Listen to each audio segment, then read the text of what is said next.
seen change. I gotta say, I think Scott would even say that.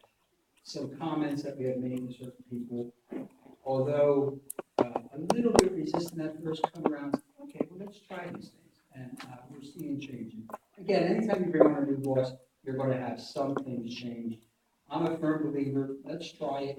If my way doesn't work, you present a better way, I'm open to that.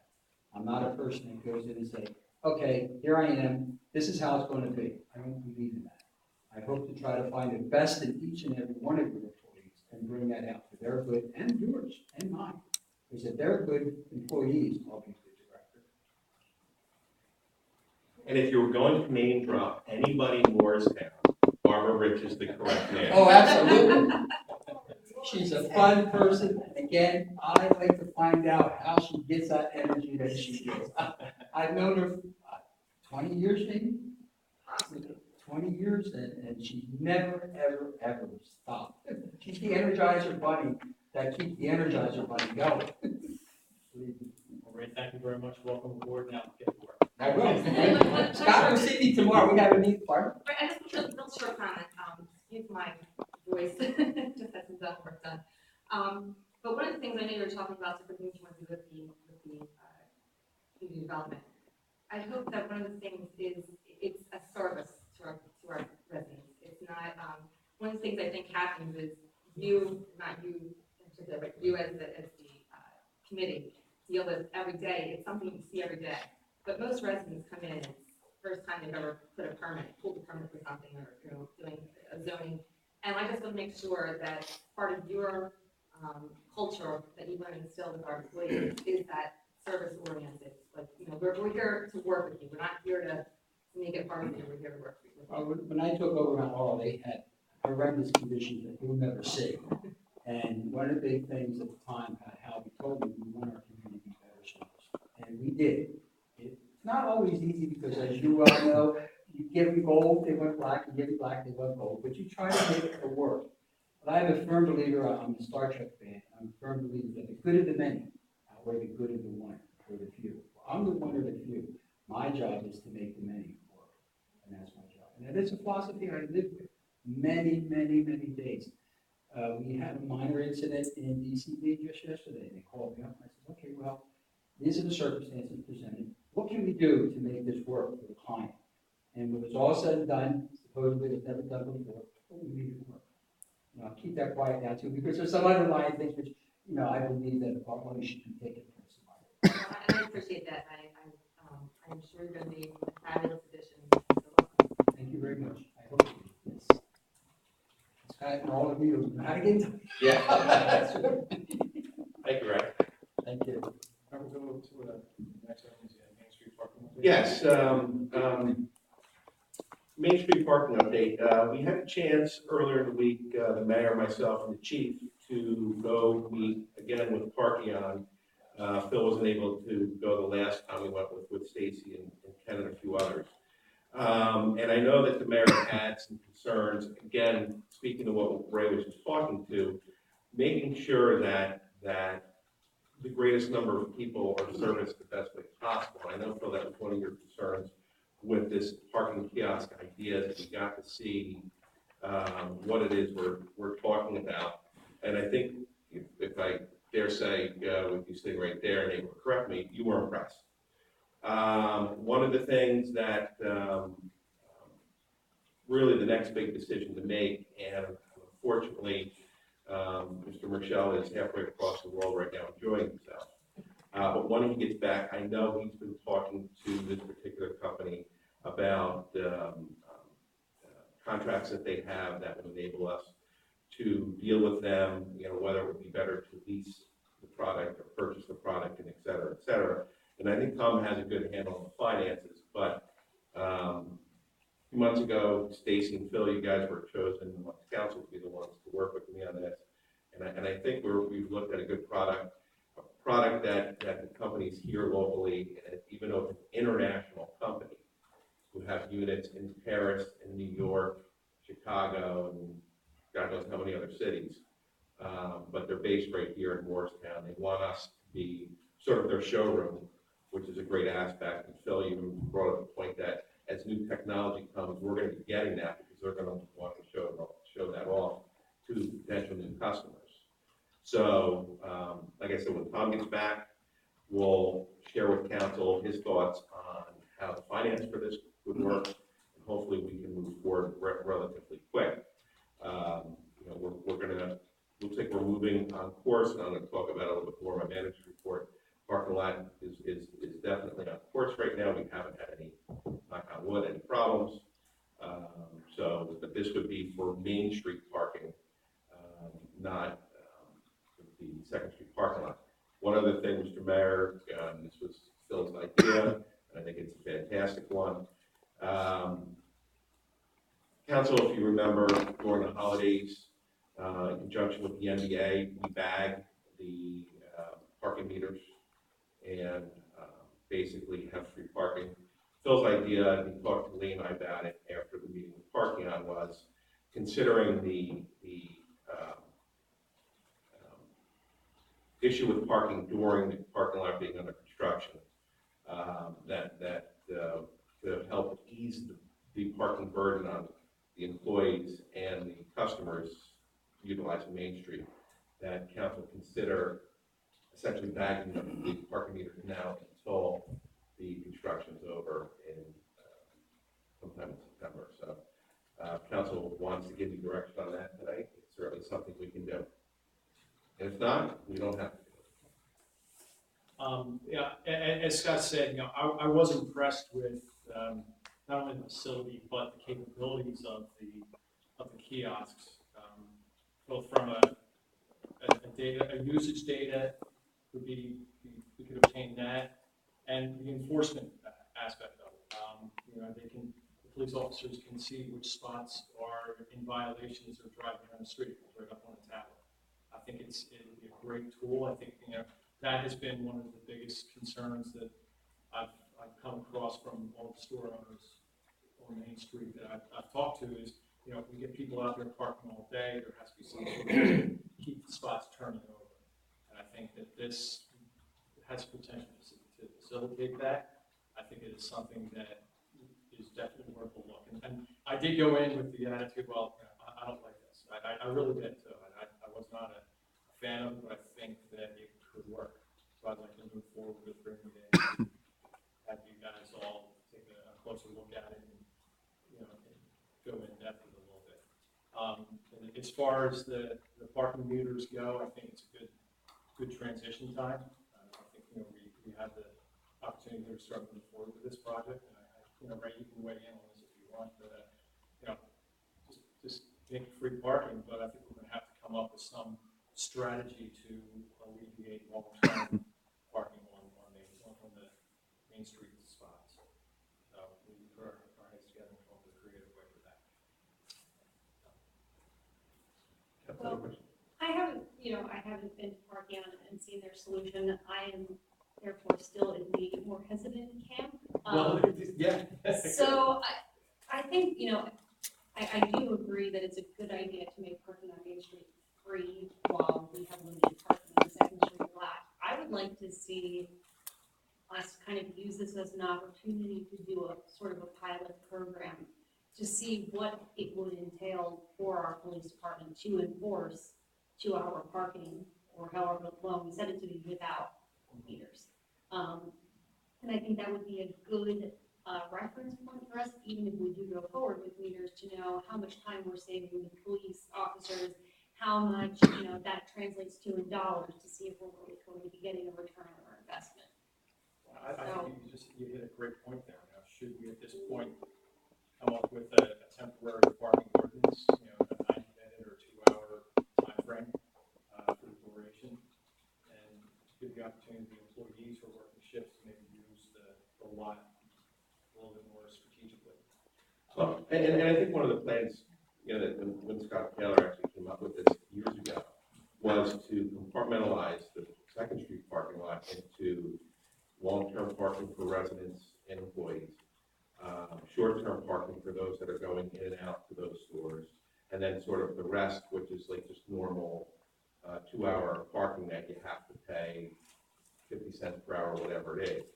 I will say that when Doug Nims and I walked, we went door to door from essentially the shoe store all the way up to the corner of Church, talked to everybody about parking construction. Everybody seemed very, I don't want to use the word adamant, but wanted to make sure that we weren't going to lose paid parking on Main Street, timed parking, because whether it's the delis, and there's two of them there, Levita's, especially the pretzel guy, where it's a quick in and out. They don't want to have a resident or an employee parking in front of their store for 8 hours a day. They want that turnover. So parking lot's a different story, because that's where their employees typically park, and it's a little bit more longer term. They definitely wanted to see the turnover, and so if we had a 2-hour parking where maybe the officers were, chalking the tires, that's probably going to be problematic for some of these places that have quick in and out. Starbucks is another one where, you go to park at Starbucks, you're not there for more than maybe 10, 15 minutes if you're not sitting down and actually hanging out for a while. I think Victoria has a point that maybe we should look into and have maybe a little bit of a pilot program, maybe talk to Lee about just seeing what it entails for us. But I know that some of the merchants that I've talked to all say that the turnover is what they want to happen, and there are some merchants who say just chalk tires. From experience, when you're in a resort town, it's a lot easier to chalk tires, and most people kind of adhere to that because they're in and out, and there's really not businesses of title companies and lawyers and things like that on that main street. It's mostly retail shops and things of that nature. So I think it's a little bit easier to chalk it because if someone's been there for 2 hours, you know it. I think up here it's a lot different because we do have that mix. We've got the people running in for the pretzels or running in for a slice of pizza, but we also have all different real estate agencies and title agencies and lawyers. So we have such a mix. I think we're going to find, and maybe I'm wrong, but I think we'll find that if Lee does do this and we figure out how to do this program real quick, that people will be parking there for 2 hours in the spaces along Starbucks and the spaces along the pretzel place, and then have that turnover like we really want. And I think that will lead us to say, you know what, the parking meters are probably the way that we should go. But it would be nice to have that kind of a little backup, just so we can let the merchants know that we really did look into this and that we really do hear them. And it's just not the 5 of us sitting up here going, what should we do today? Right. That we really are looking into these things and trying to figure out what is the best solution. And we're not just hearing a salesperson come in and give us a pitch and we're going, got it, we're done. Let's do it. So, But I think there's a lot of good, I think it's worth it. I absolutely do, and I think it's a great idea that way, and maybe there's something you can kind of come up with Lee and our officers, maybe class 2s, or, somehow we can figure out how to do that in the next couple months while we have, all this going on, we can figure it out. And Victoria, if you, Manny, or Lisa want to go down to the parking lot, just let me know, I can arrange it. Or, one of the things we talked about with them last week with Phil was them actually coming to a future meeting, but it might be easier, you guys could actually spend the time actually there, see the equipment, see how it works. If you want, but we can give you a tour of the warehouse and everything else. So. And you really need the different things that we can do with those meters. There are so many different things that our merchants can do with them, advertising wise, or it's incredible. It blew my mind all the time. I'm like, hey, I thought it was a parking meter. You put a quarter in and that was it. I mean, there's just so much that can be done. So it's definitely worth it. You guys can go take some time to look at it. It's definitely worth it. But again, I mean, you see if they can convert it. He really did too. He's like, this is not fine. But if you know, that's awesome. Okay, up next on the agenda is energy aggregation. So, Ms. Vicki Malloy, it's all yours. Good evening. Just to kind of give you a quick update, the county did receive bids on June 14th, and they did award to Tri-Eagle Energy. Informational packages have been mailed out to all the residents of the participating towns. There were 10 towns in total that participated. The residents should be receiving their packages this week. We will be holding meetings next Wednesday, July 20th, at 11 a.m., 4 p.m., and 7 p.m. The meetings will be town hall style informational sessions. There'll be a PowerPoint presentation going over the program, going over the rates, and then afterwards will be open up to the residents to answer all of their questions. And the residents are encouraged to attend these informational sessions next week. Where? They're going to be held right here at council chambers. There we go. Do you have any questions for me? Yeah, thank you. One of the components of the program is everyone is opted in, you need to opt out if you want to get out. I'm just kind of wondering is everyone opted in and you have to opt out? Why not everybody? Is there some administrative reason? for that? State legislation, the Title 14, the way that it's written, the program is an opt-in for residents. So everybody can choose not, opt out, I'm sorry, everybody can choose to not participate if they want to. And they have a 30-day period to choose not to participate for the open enrollment. And they can choose not to participate, or they can participate at any time during the program without any penalty fees or termination fees. I would say basically just, there's no, it's just seamless, you won't notice any difference. That's right. It's Except for a decrease in our bill. exactly. Okay. It's like business legal away from them. Yeah, right. Thank you very much. Thank you. At this point, we'll move on to residents' requested presentations on items not listed on the agenda. If anybody wants to come up to the microphone, state your name and address, and speak clearly into the microphone.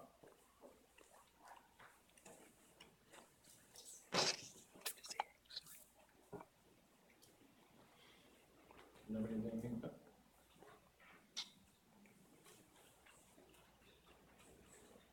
Well, it's too polite to just run back to the. Well, I encouraged him after the last meeting, so. Paul Conlon, 443 North Church. A couple of things about the water. Sorry, I was too polite to come up the last time. The issue of the firm capacity that we were, I don't know that you would say we were misrepresenting the capacity that we had, but we were showing a capacity that we didn't have. Hartford Road wasn't online. Were we approving projects that we shouldn't have been because we didn't have the firm capacity for that? Did we approve any projects, or am I just misreading this? No, if you reference what's in the ACO. Yeah. Oh, in the order. Right. The administrator consent order. If you look at that, it references a letter from September of 2013. And if you look at that letter from September 2013, that was from Gene Callahan. That only references two projects. One was Willowbrook, which in that letter, Gene acknowledges that he was okay with Willowbrook getting their water hookups. The second was Madeira, which was the Bill Burris project down on Martin.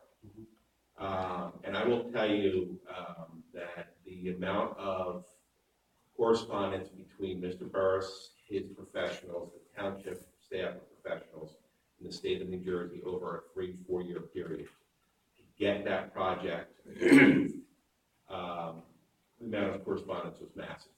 And at the end of the day, with the knowledge of where our capacity was, Mr. Callahan himself approved the hookup for that project.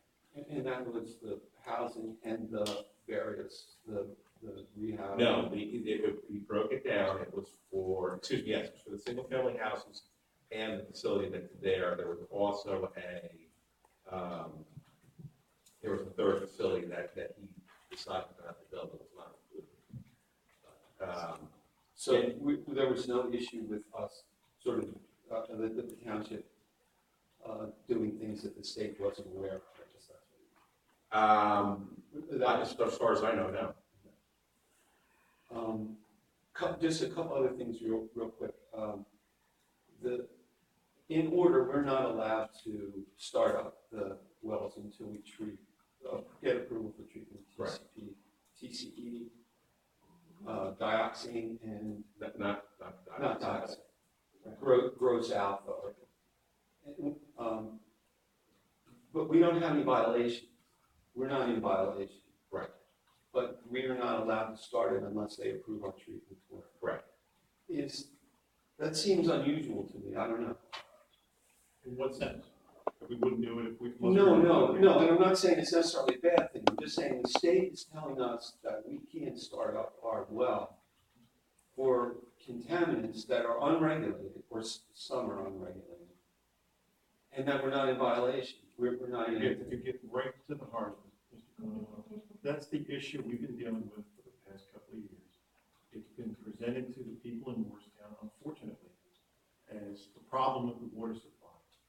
These are unregulated contaminants that we're dealing with. The township, a year ahead of time, began monitoring, as the state requested us to, every other town as well, to identify the presence of these unregulated contaminants in our water supply, and then to present the results of that monitoring to the state. The state would take further action.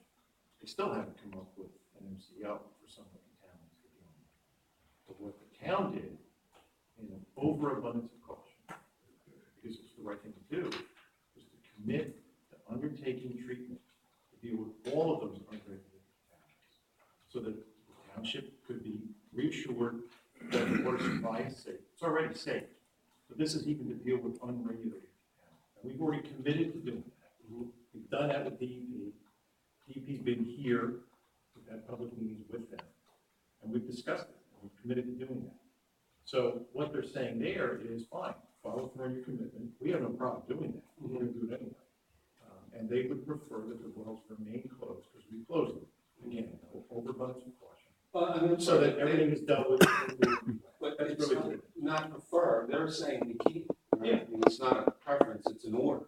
Right? Well, it's an order that council agreed to enter with them in order to move forward.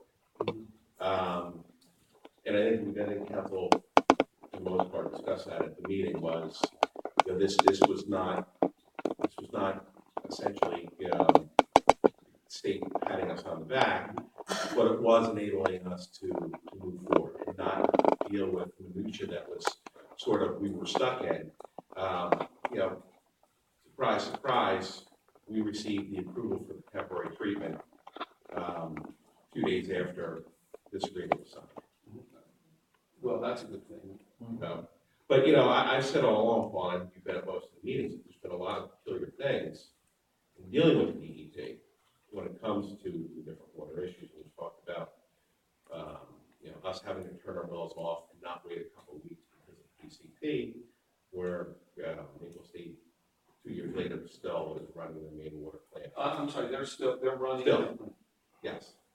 But even if you look at the ACO in number 16, the DEP points out two different areas, two different spots, where they are basically admitting this is our role, and we're ignoring our role to apply something to Moorestown. And then in this case, it's ignoring the 48-hour rule in terms of your compliance for your samples for radiologicals, which is clearly outlined in the state's own safe drinking water act. And it says, and you know, this is unfortunately one of my favorite quotes in here, although the analysis of the sample did not comply with the 48-hour rule under NJAC, et cetera, the department is nevertheless using the result for compliance purposes. So, I'll admit, I didn't fully understand that. I'm not sure anyone ever will. As far as the radiologicals go, we have now permission to go ahead with the temporary installation of the temporary. right, That would be the carbon the filter. VOC for the TCE and the TCP. The approval we have does not include for radiologicals. I talked to Mr. Trice today. He just received the approval today, so he was reviewing it. We'll be talking with DEP later this week about how he adds the radiological treatment to the approval for the interim treatment. But that's an entirely different. What we can't say though, Don, I think this goes to the point we're just about to make. DEP has really statewide, but many municipalities come up with a preferred method of dealing with that issue. With the radiological. And it's in place in many places. If the same method we'll use here. And we expect that it's not going to be any novel type of approach that DEP will have to review. They'll look at it, we fully expect it to be approved quickly. And Russ has had those conversations with DEP staff, with their management, and we expect it will work. Now, is that, have we sort of budgeted for that? Is that in the various bond issues that, I can't quite remember what the standing of those issues are, but this is above and beyond, this is a different kind of treatment, over and above, it's a whole different thing than carbon filter, right? And are we budgeting? Conceptually, I don't think it is. I'm not an engineer, Scott is. Scott is. I play one on TV. No, it's essentially, I look at it this way. I mean, obviously Tom's the money guy, but you know, I sometimes can be a little bit more practical for my 30,000-foot view. Whatever additional cost of radiological treatment has to the interim that's already been planned will be money well worth it, considering how much it costs for us to purchase New Jersey American Water. As I sit here, I can't tell you for sure that what's been bonded up to this point will cover the additional cost, but I will guarantee that it will be well worth it versus what we have to pay New Jersey American Water. Are we getting up to the point where, I mean, there's a tipping point with what we buy versus? Yes. Where is that? If we haven't passed it in the last couple of weeks, we're very close to it. Where, you know, Mr. Rochelle has not had to recommend the council that we raise the water rates yet as a result of buying all this additional water because the surplus has been that healthy. But I believe he planned, for budgetary reasons, to go through with either June or July. So at the next meeting, you know, I'm sure that's one of the things we're talking to him about is, because by the next meeting too, I think Russ will have a pretty good idea of when we can expect to have the internal treatment installed with the radiological treatment. He told Mr. Delgado and I earlier today, mid-September, but I think then he'll have a much better handle on that. Will we have to renegotiate with New Jersey American? I mean, will we go past the amount that we're? No, the contract we have with them, and it's why we have this type of contract, because it allows us to continue to purchase water at the same rate beyond what we have to buy from them for firm capacity issues. It's essentially why the water's more expensive per gallon, because we either would have the choice of contractually having to buy more, and when North Church Street is fully functional, that's not necessary. In fact, when North Church Street is fully functional, we're leaving a couple 100 million gallons in the ground because of the water allocations, the firm capacity issues. But yeah, we think we're in the right contract with New Jersey American Water, and the last 18 months have shown that they have the ability to provide us with the water necessary even without our major treatment plant inoperable. Will we try to get a better price? Sure we will. Under the circumstances, of course we will. Without changing the type of contract that we have. Changing the type of contract is tough to do from a regulatory standpoint for them as a utility. But we'll certainly get it. I don't know about success in changing the type of contract. We'll certainly ask for a better deal. Okay, thanks. Appreciate it. Okay, with that, we're going to move on to the official action part of the meeting tonight. During our moment of silence, I know the council's been made aware of this, but Lena Robinson, our court administrator, has suffered a major heart attack and is at this point on a ventilator and an induced coma in Virtua Mount Holly. Our thoughts and prayers should go out to her for this moment of silence, as well as for the fallen from last week's events. So please keep everybody in your hearts and in your minds during this moment of silence.